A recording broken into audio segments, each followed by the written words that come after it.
ओसिया विधायक सियोल ने कांग्रेस के पूर्व ओसिया विधायक पर हमला बोलते हुए कहा कि हाथी के दांत दिखाने के और होते हैं और खाने के और। पूर्व विधायक पिछली सरकार का हिसाब देने, यह बात उन्होंने कानून व्यवस्था पर उठाए सवाल को लेकर कही थी। जी हां, आपको बता दें कि कुछ दिन पूर्व ओसिया की पूर्व विधायक दिव्या मदेरणा ने कानून व्यवस्था को लेकर बड़े सवाल खड़े किए थे। इसका जवाब देते हुए ओसिया विधायक भैराराम सियोल ने कहा कि सरकार बनने के बाद लगातार सरकार जीरो टॉलरेंस पर लगातार काम करती आ रही है और कानून व्यवस्था पूरी तरीके से चाक चौबंद है। सरकार लगातार भ्रष्टाचारियों को जेल में डालने का काम भी कर रही है। किसी भी भ्रष्टाचारियों को बख्शा नहीं जाएगा, चाहे वह कितना भी बड़ा व्यक्ति क्यों ना हो। जहां भी कानून का उल्लंघन हुआ, वहां पर सरकार उन अपराधियों को सलाखों के पीछे भेजने का काम कर रही है। ओसिया विधायक भैराराम सियोल का एक दिवसीय दौरे पर जोधपुर आया और एक जोधपुर के सर्किट हाउस में जनसुनवाई उन्होंने की और उन्होंने समस्याओं के निस्तारण के लिए अधिकारियों को आवश्यक दिशा निर्देश भी दिए। इस दौरान उन्होंने मीडिया से बातचीत करते हुए कहा कि ईआरसीपी की तर्ज पर पश्चिमी राजस्थान में डब्ल्यूआरसीपी आ जाए। इसको लेकर मैंने विधानसभा में भी बात रखी और मुझे लगता है कि यह बात विधानसभा के साथ साथ इंद्र भगवान तक भी पहुंच गई। जो कई दिनों से ओसिया क्षेत्र में पानी की जो किल्लत थी वह इंद्र भगवान ने पूरी कर दी है। ओसिया ही नहीं, पूरे राजस्थान में इंद्र भगवान ने अच्छी बारिश करके पानी की पूर्ति की है। लेकिन ओसिया की 6 से 7 ग्राम पंचायत में अति वृष्टि के कारण घरों में पानी घुस गया और यहाँ तक कि खेतों में फसलें तक डूब गई, जिससे किसानों को काफी ज्यादा नुकसान हुआ है और खेत जलमग्न हो गए। इसको लेकर मैं स्वयं मौके पर गया और वहां देखने के बाद अधिकारियों को अवगत भी कराया। साथ ही सीएमओ को भी इस विषय में अवगत कराया गया है और यह बात रखी है कि जल्दी से जल्दी पीएचडी विभाग की ओर से ग्राउंड वाटर डिपार्टमेंट को भिजवाएं, जो कि नलकूप खोदने वाली मशीन भी साथ भेजें, जिससे जमीन खोदकर पानी को जमीन में उतारा जा सके और जिस जमीन में भी रिचार्ज होगा और जिस जलमग्न क्षेत्र है उसमें भी राहत मिल सकेगी। किसानों की फसलें बारिश के चलते खराब हो गई, चौपट हो गई। उसको लेकर के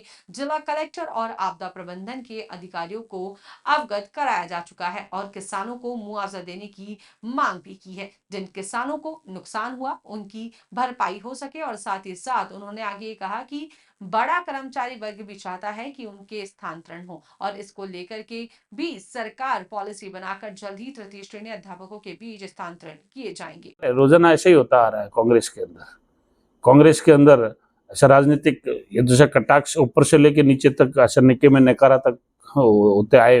उसमें कोई कांग्रेस की संस्कृति में कोई नई बात थोड़ी।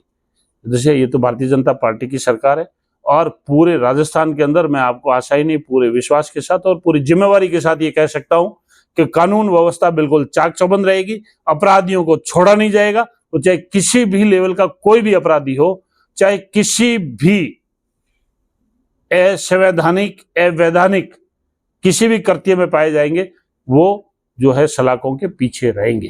को लेके जैसे कर्मचारी वर्ग और सभी विभागों के कर्मचारी वर्ग और अधिकारी वर्ग जैसे सब ये चाहते हैं कि एक उनके वर्ग की एक अच्छी परफॉर्मेंस मिल सके और उनके अनुभव को ये दूसरे ठीक ढंग से काम ये दूसरे ले सके सरकार।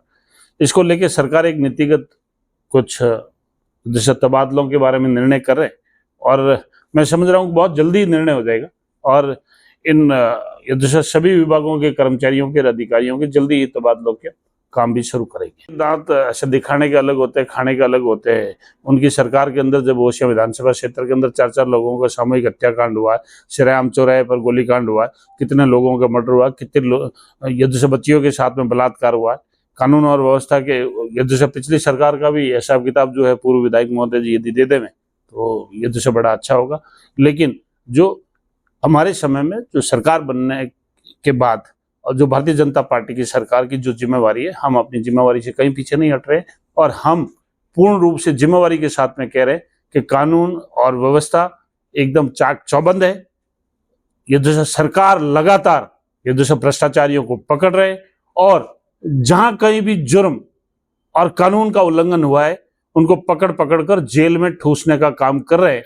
हाँ, हो सकता है कि उनके कुछ चहेते लोगों ने कहीं पर बदमाशी की है और जैसे पुलिस ने जैसे मुकदमे बनाकर उनको जेल में ठूसने का काम किया है, तो हो सकता है कि वो कुछ उनके जो सोची समझी अपनी योजना के अनुसार काम नहीं हुआ होगा तो हो सकता है उनको ऐसा आभास हो रहा होगा कि उनके अनुसार कानून काम जैसे नहीं कर रहा है। कानून तो कानून के हिसाब से ही काम करेगा, वो ऐसे किसी व्यक्ति के अनुसार कानून काम नहीं करेगा।